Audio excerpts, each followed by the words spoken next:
Bismillahirrahmanirrahim. Assalamualaikum warahmatullahi wabarakatuh. Alhamdulillah. Wassalatu wassalamu ala rasulillah. Habibina Sayyidina Muhammad ibn Abdullah wa ala alihi wa ashabihi wa mawalah, amma ba'd. Yang sangat kami cintai para perindu ridha Allah, perindu kebahagiaan, perindu kemuliaan. Semoga Allah Subhanahu wa taala menjadikan kita hamba yang saling mencintai karena Allah. Sukses di bulan Ramadan, hingga di luar Ramadan pun kehidupan kita adalah akan semakin baik berkat pembelajaran yang kita hadirkan untuk kita di bulan Ramadan. Baik, kita lanjutkan belajar kita. Jika ada yang mau ditanyakan.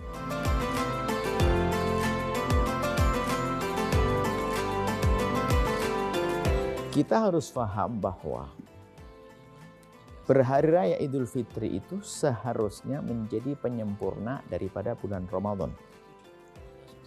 Disebutkan bahasanya puasa itu agar kita menjadi orang yang bertakwa. Sudah kami sampaikan pertemuan sebelumnya. Takwa itu adalah menjalin hubungan baik kepada Allah dan kepada sesama manusia.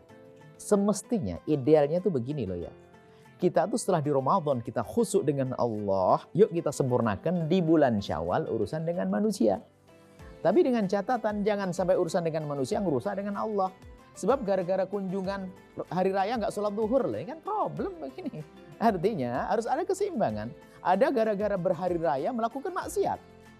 Berarti kita nggak cerdas dong. Karena seharusnya kita jadikan ini momen menyempurnakan. Sehingga ada maaf-maafkan, kan begitu. Dengan Allah kita sudah berdamai. Dan istighfar di malam Ramadan. Mendapatkan janji-janji insya Allah. Kan dalam hadis banyak, ghufirallahumma taqaddama, diampuni. Itu kan urusan dengan Allah. Urusan dengan sesama bagaimana? Ayo. Ini harus pahami makna berhari raya itu begini.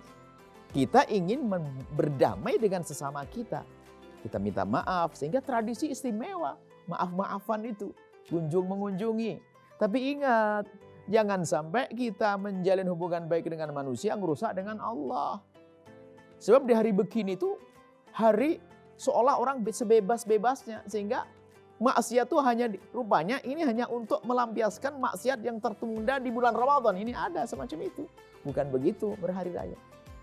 Sehingga berhari raya ini benar-benar harus momen kita jadikan ini momen kita menjalin silaturahmi yang baik. Hubungan baik dengan sesama. Nah, ada rambu-rambunya tentunya. Jangan melanggar syariat. Buat kesenangan. Nabi senang. Waktu itu ada orang bersenang-senang. Ada main tari tradisional, tari rakyat, apa itu? Sambil nari-nari main kayak alat senjata begitu. Nabi mengatakan, tinggalkan dia Abu Bakar. Abu Bakar mau marah ngapain begitu? Tinggalkan, dia lagi senang-senang. Artinya di hari raya kita juga diizinkan bersenang-senang. Tapi dengan catatan, senang-senang yang halal, bukan yang haram. Kita bikin senang. Bahkan itu hari kesenangan, hari kegembiraan. Bahkan dikatakan hari makan dan minum. Bahkan sampai diharamkan berpuasa. Kan indah. Cuman kadang orang menyalahgunakan ini menjadi momen untuk melakukan kemaksiatan. Sehingga yang di otaknya bentuk kemaksiatan buat program agar orang lain bermaksiat dengannya. Tapi kita harus jadi orang cerdas. Sudah kita bangun hubungan baik dengan Allah Ramadan. Kita menjalin hubungan baik dengan sesama manusia tanpa merusak hubungan kita dengan Allah. Seperti itu. Baik.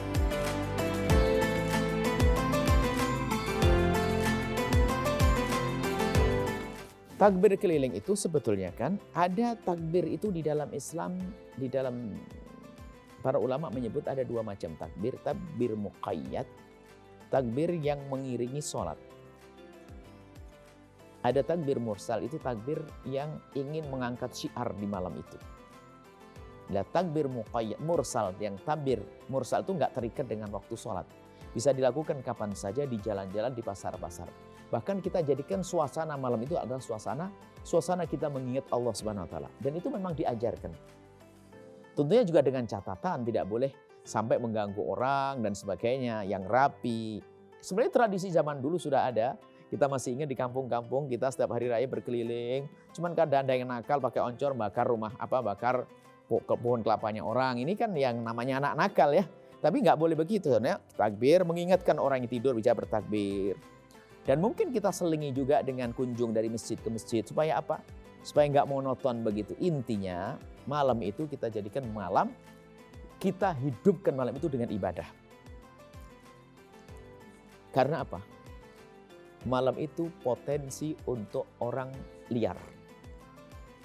Bermacam-macam program kesenangan dihadirkan di malam itu. Maka hendaknya kita semua buat program senang yang syiar, yang bermanfaat, yang jauh dari maksiat. Kita harus berlomba-lomba dong, dunia kebaikan. Maka termasuk dengan keliling dari masjid ke masjid, buat acara malam itu nggak ada masalah. Acara kesenangan, tapi ingat kesenangan yang diridai, bukan kesenangan yang melanggar Allah SWT. Jadi masalah zikir keliling adalah diajarkan. Tentunya masalah wanita harus dihormati, bukan diobral, gitu. Harus ini masalah adab ya, ini berbeda. Secara umum, zikir keliling di pasar-pasar, di masjid adalah diajarkan. Jadi para ulama mengatakan itu semuanya adalah ada karena itu mengangkat syiar. Karena hari itu hari takbir, hari bergembira, hari bertasbih dan seterusnya.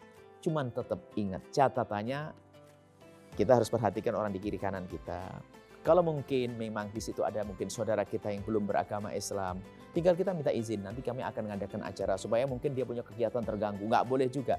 Kita ambil jalan yang aman. Pokoknya gini loh, Anda boleh beribadah dengan itu semuanya, syiar dan sebagainya, tapi dengan catatan. Berusaha sebisa mungkin jangan sampai mengganggu aktivitas orang lain.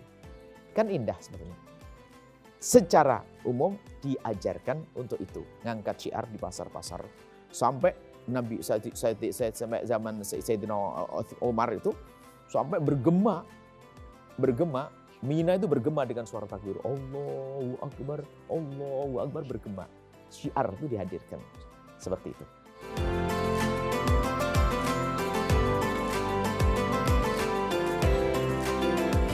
Baik. Sebetulnya gini loh ya. Kalau kita kembali kepada para ulama, mana yang lebih bagus antara sholat di masjid atau di lapangan? Jumhur ulama mengatakan bahwasanya jumhur ulama itu adalah madhab Hanafi, Maliki, Syafi'i. Mengatakan bahwasanya sholat di masjid, sholat hari raya di masjid itu lebih bagus. Menurut madhab Imam Ahmad bin Hanbal, sholat bahasa fikihnya bukan lapangan, namanya musola. Musola itu kalau dalam bab fikih bukan musola selama ini ada di Indonesia. Musola itu tempat sholat jenazah, tempat keramaian, jadi di lapangan. Sehingga ada perbedaan di sini. Terserah Anda pilih yang mana. Tapi jangan memaksakan harus di masjid atau harus di lapangan. Oh masjid gede, lapangan becek, kenapa harus di lapangan? Kan aneh. Jadi yang nyantai saja, ulama ini semuanya ulama. Makanya kita nyantai. Kalau ternyata masjidnya gede dan lapangannya becek, yuk di masjid saja. Ikut jumhur ulama. Kelihatannya syiarnya bagus, lapangannya indah dan sebagainya. Biarpun kita madhab Syafi'i, oke lah, kita ke lapangan. Tolong ini jangan jadi permusuhan. Karena kita menemukan suatu ketika di sebuah tempat, sebuah negeri, lihat, sampai kita basah kotor semua, memaksakan gak mau di masjid. Ajib, kenapa tidak masjid? Kita harus di lapangan. Harus, dari mana kata harus? Orang belajar ilmu gak ada mengatakan harus di lapangan. Sehingga becek semuanya. Gak mau ke masjid, padahal hujan bagi-bagi. Sehingga gak karu-karuan, artinya yuk luas saja. Jadi suka-suka Anda, mana yang lebih Anda suka, lebih nyaman buat keluarga sambil nyantai, bisa saya di lapangan. Kadang-kadang kita merasakan enak, hampar dulu lapangan luas, terbuka aja, melihat matahari terbit dan seterusnya. Ada kadang kita suasana masjid, tolong jangan jadikan sebab perselisihan yang demikian. Sengaja kami hadirkan masalah fikih, karena di lapangan dipermasalahkan oleh sebagian orang. Ini pendapat ulama besar semuanya, bukan ecek-ecek. Boleh di masjid, boleh di hamparan, seperti itu. Kemudian, mana yang lebih nyaman aja buat Anda. Cuman ingat, jika Anda termasuk golongan orang yang menjadi sebab syiar di tempat terdekat Anda, maka Anda lebih di situ saja deh. Kalau ke tempat lain nanti bubar, nggak ada yang ramai di situ. Jadi kalau Anda punya magnet, maka di tempat itu Anda lebih bermanfaat. Lebih baik untuk mengajak orang agar bisa datang ke tempat tersebut. Masya Allah, seperti itu.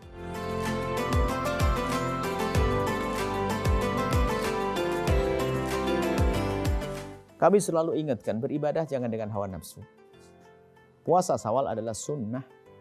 Sambung silaturahmi hukumnya wajib. Jika momennya kita adalah momen silaturahmi dah. Jangan sampai diundang oleh ibunda kita makan bersama sampai di rumah, sampai ditanya, mohon maaf Umi, saya lagi puasa Syawal. Hawa nafsu, sok banget ini ibadahnya anak ini. Tanda menunjukkan dia tidak punya ilmu. Kalau punya ilmu gak akan begitu. Bukan saja ibu, teman. Kita lagi rumahnya orang, tiba-tiba kita undang, kita menyembelihkan ayam masakin, atau kita bilang, mohon maaf saya puasa, kecewa atau tidak kira-kira? Jangan dengan hawa nafsu. Apalagi puasa Syawal itu kan tidak harus berurutan di hari kedua, ketiga, keempat. Bisa saja ditunda, mungkin hari itu hari saya makan layani tamu, oke. Nanti setelah hari ketujuh baru saya puasa, boleh. Cuman kadang hawa nafsu, kan saya sudah lanjut stempel biasa syawalan. Kan nggak enak saya nggak syawalan ini. Nah ini kan hawa nafsu sudah. Karena sudah stempel jago syawalan dia. Sudah bukan karena Allah lagi dia. Jadi kalau buka tuh nggak enak banget. Bahkan mungkin pura-pura puasa. Karena sudah disambut, terlanjur disebut ibadah kok karena manusia. Nah begitu, karena Allah. Nanti kalau perlu, kalau memang dia sudah masuk kesombongan begitu, jangan puasa di hari itu. Nanti saja setelah sepi nggak ada orang tanya, kan 30 hari terbentang waktunya. Syawal itu kan tidak harus. Maka sebagian memang ada pendapat mengatakan harus 6 Syawal berurutan. Tapi kebanyakan mengatakan tidak, boleh. 12, 15, 17 boleh seperti itu. Baik.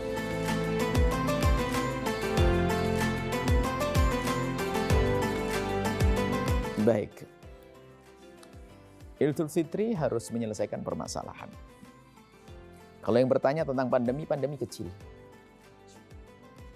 Problem kita yang lebih besar adalah bagaimana menjadikan Idul Fitri yang sesungguhnya. Menyambung hati dengan sesama. Pandemi selesai, pandemi berakhir. Yang menjadi yang selama ini bikin sedih adalah permusuhan, perselisihan. Nah, padahal hari raya datang, mayoritas kaum muslimin hari raya setiap tahun, tapi kenapa kok kita permusuhan? Karena hari raya kita tidak serius. Kami selalu ingatkan bahwasanya silaturahmi ada 2 sebagai penutup ini. Silaturahmi zahir dan silaturahmi batin. Silaturahmi zahir itu adalah kita kunjung mengunjungi. Bertemu, kunjung, itu silaturahmi zahir. Tapi silaturahmi zahir kalau tidak dibarengi dengan silaturahmi batin belum tidak mendapatkan hasil apa-apa. Jadi silaturahmi batin itu hati. Hati menata hati. Jadi begini. Kalau Anda ingin kunjung ke rumah bibi, paman, saudara, maka pastikan sebelum Anda ke tempat tersebut, Anda di malam hari sudah memohon kepada Allah, mendoakan mereka dengan doa kebaikan. Ini silaturahmi batin. Kami selalu serukan silaturahmi batin adalah saling mendoakan. Jadi kita sebelum ke rumah bibi, saya besok ke rumah bibi. Ya Allah, berikan segala kebaikan untuk bibiku. Termasuk orang yang bermasalah dengan kita. Bukankah sambung silaturahmi itu bukan kita membalas kebaikan seseorang. Silaturahmi yang sesungguhnya adalah di saat kita dijahatin, kita ngebaikin orang. Kan begitu. Selama ini kita hanya baik sama siapa? Sama yang baik sama kita. Maka paman yang kurang ajar lewati aja deh. Kan begitu. Paman yang ini nggak benar, justru yang tidak baik sama kita, yuk kita deketi. Itu hakikat. Sebab Nabi menyebut laisal wasilu bil mukafi.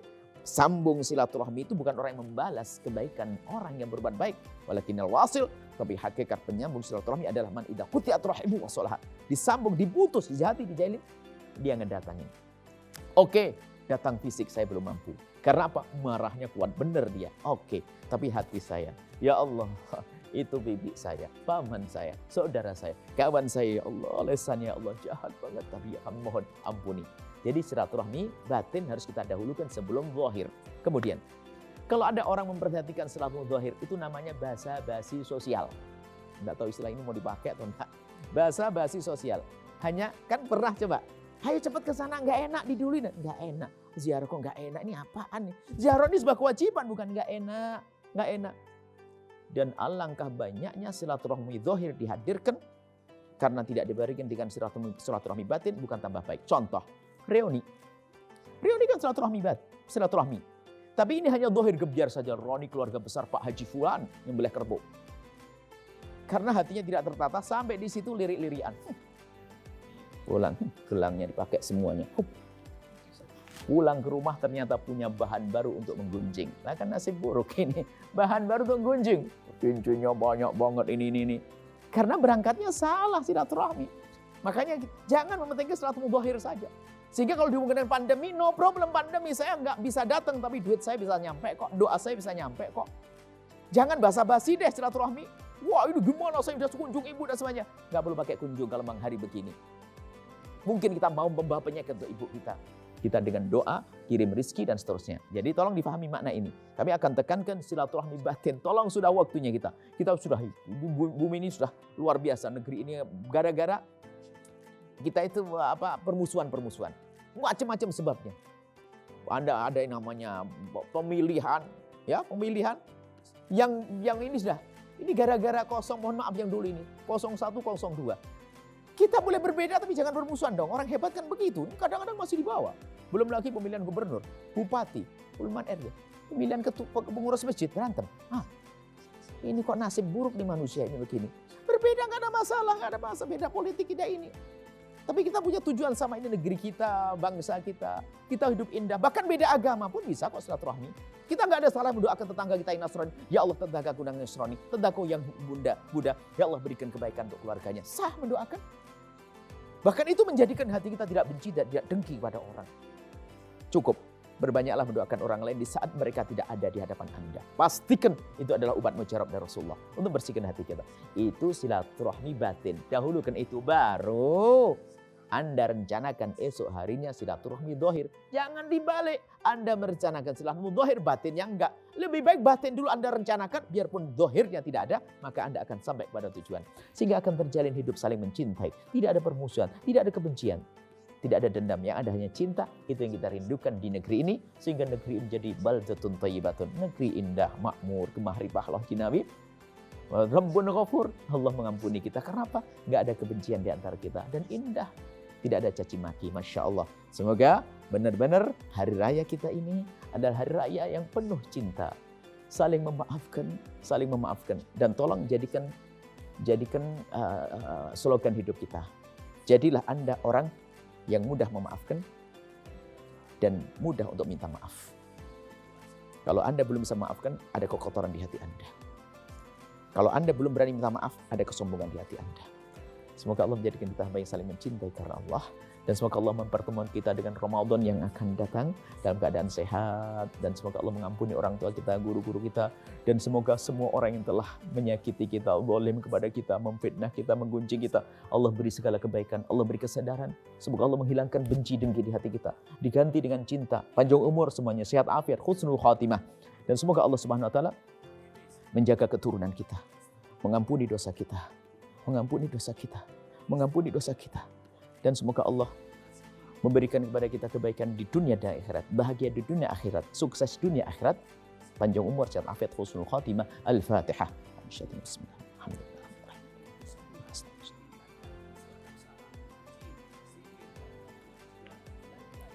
Terima kasih. Wallahu a'lam bishawab.